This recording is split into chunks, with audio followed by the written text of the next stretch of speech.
Hello student, कैसे हो? आशा करता हूँ अच्छे होंगे, बेहतर हूँ। कंप्यूटर साइंस में सभी सेशनों का तहे दिल से स्वागत है। आज हम बात करेंगे ऊष्मा का संचरण की विधि। ऊष्मा के संचरण या स्थानांतरण की विधियाँ क्या होती है दोस्तों? ये तीन प्रकार की होती है: चालन विधि, संवहन विधि और विकिरण विधि। यानी ऊष्मा का स्थानांतरण तीन प्रकार से होगा।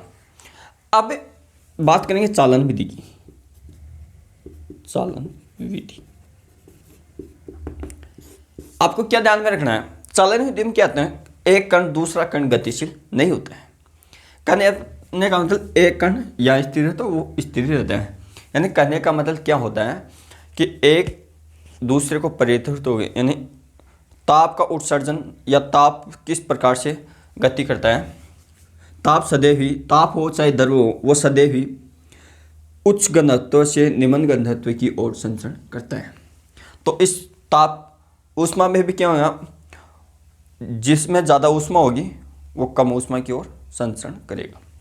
अब इसमें कण गतिशील नहीं करते हैं, तो ये ध्यान में रखना, चालन सदैव ही ठोसों में होता है। चालन विधि द्वारा चालन विधि द्वारा ठोसों में ऊष्मा का संचरण होता है। ठीक है। अब मान लो कि कोई छड़ है, ये आग वाली भट्ठी है,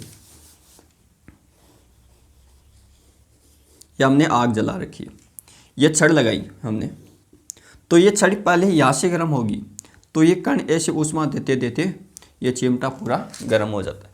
तो इस प्रकार की विधि को हम चालन विधि करेंगे। आपको एग्जाम्पल में ये जिस प्रकार का भी ठोस हो और उसमें ऊष्मा संचरण के बारे में बात की जाती है, तो आपको आंख मीच के वहाँ चालन विधि कर देना है। अब बात करेंगे दूसरी विधि, संवहन विधि। ये इस विधि में क्या होता है दोस्तों? इस विधि में क्या होता है? ये द्रव और ठोसों में होती हैं, यानी इसमें कण संचरण करते हैं। पहले तो ये लिखो, इसमें केवल द्रव एवं गैसों में होती है। यानी द्रव और गैसों में ऊष्मा संचरण का काम किसके द्वारा होता है? संवहन विधि के द्वारा। इसमें कण एक स्थान से दूसरे स्थान पर जा सकते हैं, यानी कण गतिशील होते हैं। ठीक है, इसमें कण गतिशील होंगे।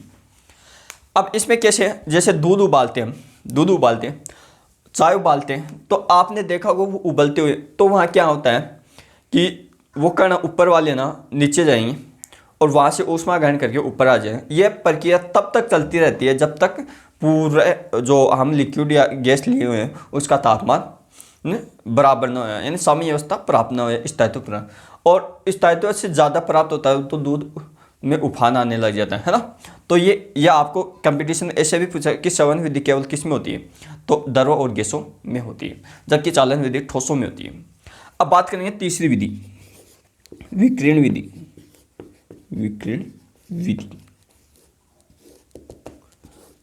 इसमें किसी प्रकार के कण नहीं होंगे दोस्तों, इसमें किसी प्रकार के कण नहीं होंगे। अब इसमें बात करेंगे विकिरण विधि में क्या होगा? जैसे सूर्य से आने वाली प्रकाश की किरण विकिरण विधि के माध्यम से आती है हमारी पृथ्वी पर। अब क्या है, इसमें माध्यम की आवश्यकता नहीं होती है, यानी माध्यम की आवश्यकता नहीं होती है ना। विकिरण विधि में माध्यम की आवश्यकता नहीं होती है। विकिरण विधि एक प्रकाशिक घटना पर आधारित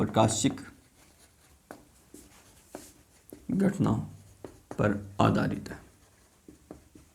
आधारित है। अब आपको ये पूछ ले कि वायुमंडल का गर्म होना, तब इसमें क्या होगा? संवहन विधि आएगी। क्या आएगी? संवहन विधि।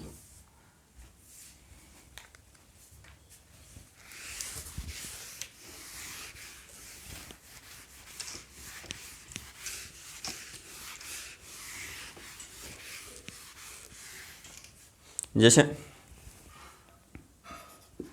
वायुमंडल का गर्म होना, तो ये किस विधि का उदाहरण है?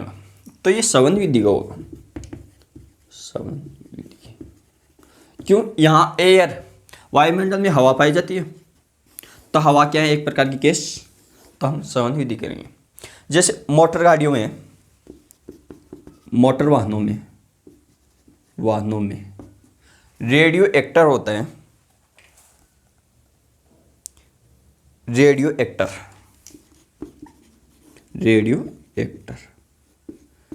जो शीतलन के लिए काम करता है, शीतलन के लिए।